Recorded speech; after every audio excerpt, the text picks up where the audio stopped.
Indian నేవీలో పటిష్టమైన యుద్ధ నౌక నిర్మాణం కేంద్ర రక్షణ శాఖ చేపట్టింది. ఇండో పసిఫిక్లో భారత్ ఆధిపత్యంకి అస్త్రంగా మహేంద్రగిరి మారబోతుంది. 75% పూర్తి దేశీయ టెక్నాలజీతో ముంబైలో నౌక నిర్మాణం జరిగింది. 149 మీటర్స్ పొడవు, 6,670 టన్నుల బరువుతో సుమారు 4,500 కోట్ల ఖర్చుతో ఈ నౌక నిర్మాణం జరిగింది. 250 మంది సిబ్బంది ఉండే సౌకర్యాలు ఉన్నాయి. ముఖ్యంగా అత్యాధునిక ఆయుధ సంపత్తి కలిగి ఉంది.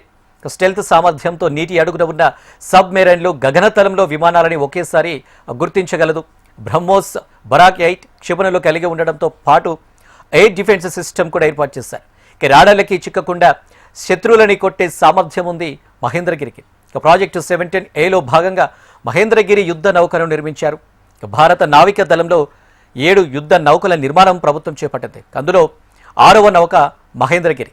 గగన సముద్ర ముప్పును ఏకకాలంలో టార్గెట్ చేయగలిగే యుద్ధ నౌకను రక్షణ శాఖ మంత్రి రాజ్నాథ్ సింగ్ జాతికి అంకితం చేస్తున్నారు. విశాఖపట్నంలో Mahendragiri నేవీలోకి ప్రవేశించబోతుంది. Sentinel of Odisha's eastern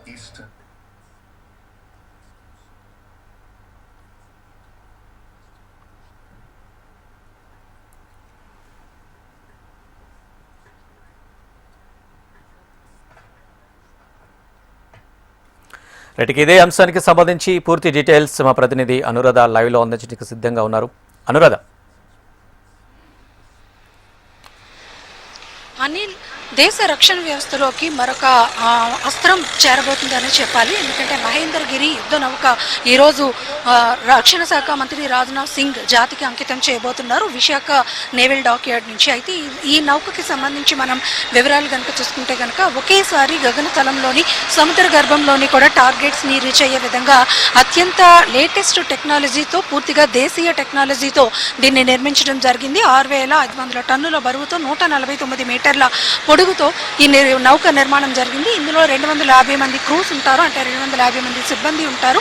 దీంట్లో బ్రహ్మోస్ క్షిపణితో పాటు బరాక్ 8 లాంటి క్షిపణులను 8 క్షిపణులను ఒకేసారి ఈ నౌక మోసుకెళ్లగలదు. అలాగే దాదాపుగా 4 ఎయిర్ క్రాఫ్ట్స్ ఈ యుద్ధ నౌక నుంచి ఒకేసారి ఆపరేషన్ చేసే విధంగా కూడా నిర్మితం జరిగింది. ఈ యుద్ధ నౌక ఇప్పుడు జాతికి అంకితం చేయబోతున్నారు.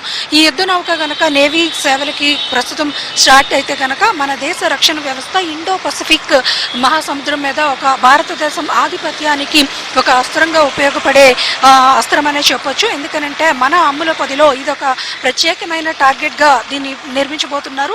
ప్రస్తుతం ఇలాంటి నౌకలు 10 వరకు యుద్ధ నౌకల్ని భారత రక్షణ వ్యవస్థ సిద్ధం చేసుకుంటూ ఉంది. ప్రాజెక్ట్ 17Aలో భాగంగా ఈ యుద్ధ నౌక 6వది. ఈ 6వ యుద్ధ నౌకని ముంబై డాక్యార్డ్స్లో నిర్మించడం జరిగింది. ఇది ఈరోజు విశాఖ వేదికగా మన రక్షణ శాఖ మంత్రి రాజ్నాథ్ సింగ్ ప్రస్తుతం జాతికి అంకితం చేయబోతున్నారు. ఇక నుంచి కూడా ఇది ఇండియన్ నేవీలో సేవలు అందించబోతుంది. ముఖ్యంగా యాంటీ సబ్మెరియన్ సిస్టమ్తో పాటు మరి ఎయిర్ క్రాఫ్ట్ సిస్టమ్స్ని కూడా చాలా ఒకేసారి ఆపరేట్ చేస్తుంది. అలాగే సముద్ర గర్భంలో ఏవైతే శత్రుమూకలకు చెందిన టార్గెట్స్ ఉంటాయో వాటిని ఏకకాలంలో వాటిని నిర్వీర్యం చేసే టెక్నాలజీ కూడా ఈ యుద్ధ నౌకలో ఏర్పాటు చేయడం జరిగింది.